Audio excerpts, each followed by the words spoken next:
السلام علیکم ورحمۃ اللہ وبرکاتہ۔ قال اللہ تبارک وتعالی بعد اعوذ باللہ السمیع العلیم من الشیطان الرجیم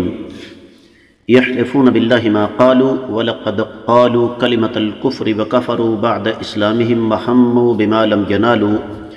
وما نقموا الا ان اغناہم اللہ ورسولہ من فضلہ فَإِن يَتُوبُوا يَكُ خَيْرًا لَّهُمْ وَإِن يَتَوَلَّوْا يُعَذِّبْهُمْ عَذَابًا أَلِيمًا فِي الدُّنْيَا وَالْآخِرَةِ وَمَا لَهُمْ فِي الْآخِرَةِ مِن وَلِيٍّ وَلَا نَصِيرٍ۔ معزز خواتین و حضرات، اللہ مالک العالم رب الجلال والاکرام کی توفیق اور اس ذات بابرکات کے فضل و کرم سے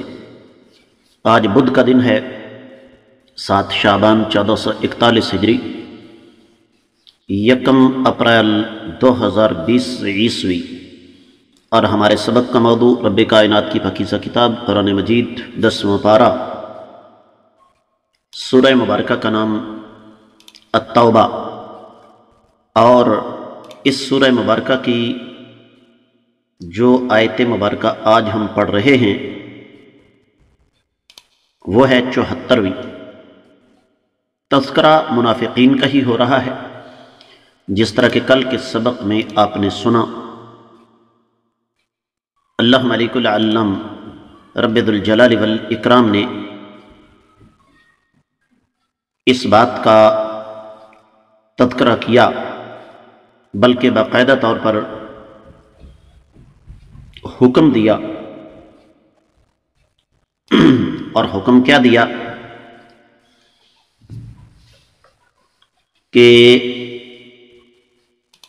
اے نبی صلی اللہ علیہ وسلم، آپ کفار اور منافقین کے خلاف جہاد کیجیے اور ان پر سختی کیجیے، اور ان کا ٹھکانہ جہنم ہے اور جہنم بدترین ٹھکانہ ہے۔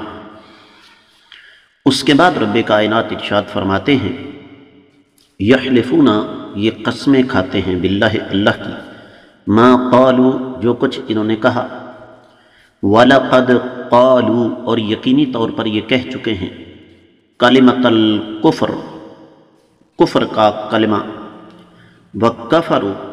اور یہ کافر ہو گئے، بعد اسلامہم، اسلام لانے کے بعد، وہموا،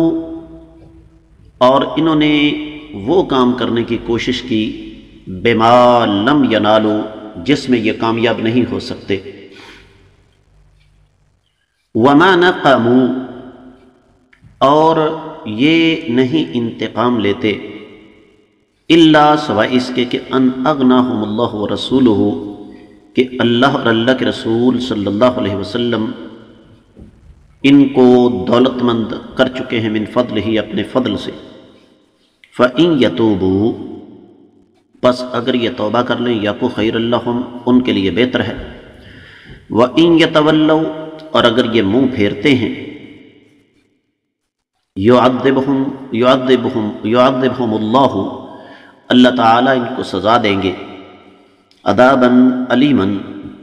سخت قسم کی سزا، فی الدنیا والآخرہ، دنیا اور آخرت میں، وما لہم، اور نہیں ہے ان کے لیے، فی الارض، زمین میں، من ولی، کوئی دوست، ولا نصیر، اور نہ ہی مددگار۔ لفظی ترجمہ آپ نے سنا، با محاورہ ترجمہ سماعت فرمائیے گا۔ انہوں نے جو کچھ کہا ہے اس پر یہ اللہ کی قسمیں کھاتے ہیں کہ انہوں نے یہ بات نہیں کہی، لیکن یقیناً انہوں نے کفر یا کلمہ کہا ہے، اور اسلام لانے کے بعد یہ کافر ہو گئے ہیں، اور یہ ایسی بات کا قصد کر چکے ہیں جس پر قدرت نہیں رکھ سکے، اور انہوں نے انتقام لینے کا فیصلہ کیوں کیا ہے، سوائے اس کے کہ اللہ نے اپنے فضل سے اور نبی علیہ السلام نے اپنی مہربانی سے ان کو دولت مند کر دیا ہے۔ اگر یہ لوگ توبہ کر لیں تو یہ ان کے حق میں بہتر ہوگا، اور اگر منہ پھیر لیں تو ان کو دنیا اور آخرت میں اللہ تعالیٰ دردناک قسم کی سزا دیں گے، اور زمین پر ان کا کوئی دوست اور مددگار نہیں ہوگا۔ امام ابن کثیر رحمۃ اللہ علیہ امام قتادہ بن دعامہ کے واسطے سے نقل فرماتے ہیں کہ یہ آیت مبارکہ خاص طور پر منافقین کے سردار عبداللہ بن ابی بن سلول کے بارے میں نازل ہوئی۔ دو آدمی آپس میں جھگڑ پڑے، جوہنی اور انصاری۔ تو جوہنی جو تھا وہ انصاری پر غالب آ گیا، تو عبداللہ بن ابی بن سلول بدبخت جو کہ منافقین کا سردار تھا، اس نے آگ لگانے کی نیت سے انصار صحابہ سے کہا، کیا تم اپنے بھائی کی مدد نہیں کرو گے؟ اور ساتھ ہی کائنات کے امام صلی اللہ علیہ وسلم کے بارے میں گستاخانہ کلمات کہے، جس طرح کہ سورۃ المنافقون میں رب کائنات نے ان کی بات کو نقل فرمایا ہے، لَئِن رَجَعْنَا إِلَى الْمَدِينَةِ لَيُخْرِجَنَّ الْأَعَزُّ مِنْهَا الْأَذَلَّ، اگر ہم مدینہ کی طرف لوٹ گئے نا تو ہم میں جو عزت والا ہے وہ ان حقیر لوگوں کو نکال دے گا۔ اب انصار میں سے ایک آدمی کائنات کے امام صلی اللہ علیہ وسلم کے پاس پہنچا اور جا کر نبی علیہ الصلوۃ والسلام کو بتایا کہ اس بدبخت نے آپ کے بارے میں گستاخانہ کلمات کہے ہیں۔ تو نبی علیہ الصلوۃ والسلام نے جب اس کو بلایا، پوچھا، تو اس نے قسم کھائی کہ میں نے یہ بات نہیں کہی ہے۔ تو رب کائنات نے پھر یہ آیت مبارکہ نازل فرما دی۔ اسی طریقے سے ابن کثیر رحمۃ اللہ علیہ نے ایک اور روایت نقل فرمائی ہے کہ اللہ کے رسول صلی اللہ علیہ وسلم نے باقاعدہ طور پر انصار کے بارے میں دعا فرمائی، اللہم اغفر للانصار ولابناء الانصار، الہ العالمین انصار اور انصار کے بیٹوں کی مغفرت فرما دینا۔ تو منافقین یہ دعا برداشت نہ کر سکے تو ان ظالموں نے اللہ کے رسول صلی اللہ علیہ وسلم کی گستاخی کی صحابہ کے سامنے، اور اس قسم کے الفاظ کہے کہ اگر محمد صلی اللہ علیہ وسلم سچے ہیں تو ہم پھر گدھوں سے بدتر ہوئے۔ تو سیدنا زید بن ارقم رضی اللہ تعالیٰ نے فرمایا، بدبختو وہ تو اللہ کے سچے نبی ہیں اور تم واقعی گدھوں سے بدتر ہو۔ اور یہ بات نبی علیہ الصلوۃ والسلام کے سامنے جب پہنچی تو آقا علیہ الصلوۃ والسلام نے ان بدبختوں کو بلایا تو انہوں نے فوری طور پر انکار کر دیا۔ اور اس حوالے سے پھر ایک دو اور قصہ اسی طریقے سے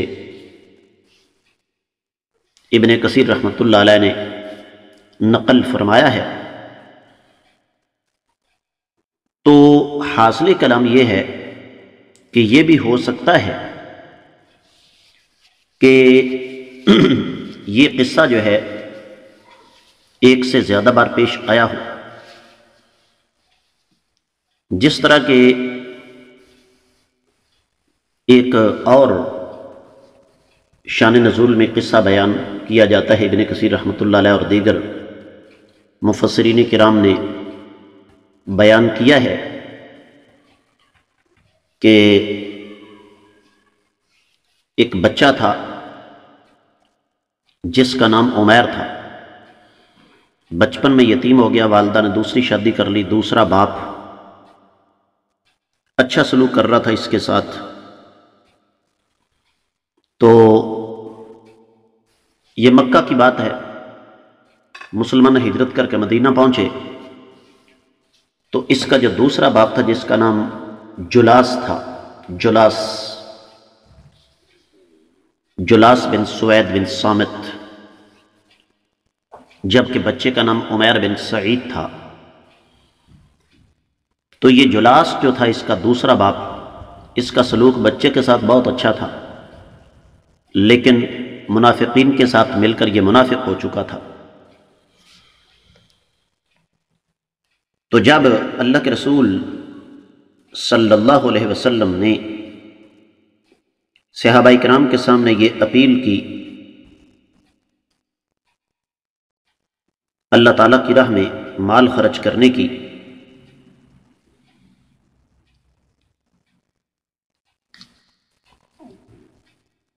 تو یہ جو بچہ تھا اس نے بھی جا کر اپنے ستیلے باپ سے کہا کہ ابا جان اتنے لوگ اللہ کی راہ میں مال خرچ کر رہے ہیں، آپ بھی خرچ کیجئے۔ تو اس جلاس نے یہ کہا کہ اگر ہم محمد صلی اللہ علیہ وسلم کو اللہ کا سچا نبی مانے تو ہم گدھے سے بدتر ہیں۔ اب اس بچے کے لیے دو راستے تھے۔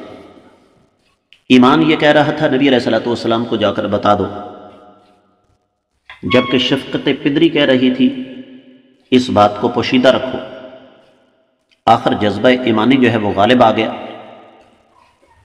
تو اس بچے نے آ کر آقا علیہ السلام کی خدمت میں یہ بات کر دی۔ نبی علیہ السلام نے جلاس کو بلایا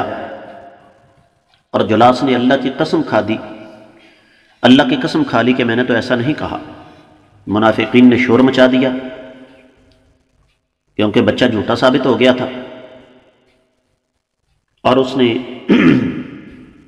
جب اپنی تذلیل دیکھی، کیونکہ منافقین نے یہاں تک کہنا شروع کر دیا کہ یہ بچہ جس پلیٹ میں کھاتا ہے اسی میں چھید کرتا ہے۔ بعد نے پھر اس کے فوت شدہ باپ کے بارے میں باتیں کرنا شروع کر دیں کہ اگر یہ اچھے باپ کا خون ہوتا تو ایسا ہرگز نہ کرتا۔ تو یہ بچہ عمیر جو ہے رونے لگا، اور روتے روتے اس نے ایک دعا کی، اللہم انزل بینۃ علی نبیک، اے الہ العالمین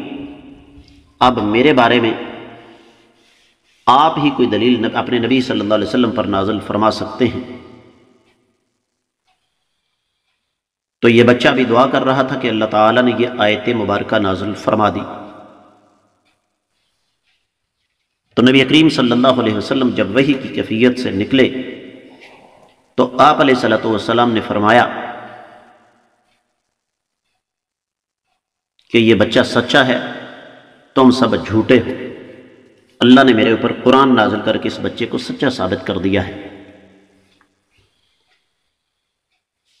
تو یہ بچہ جو کہ پہلے اپنی تضلیل کی وجہ سے رو رہا تھا، اب یہ خوشی سے رونے لگا، کیونکہ اللہ تعالیٰ نے اس کے بارے میں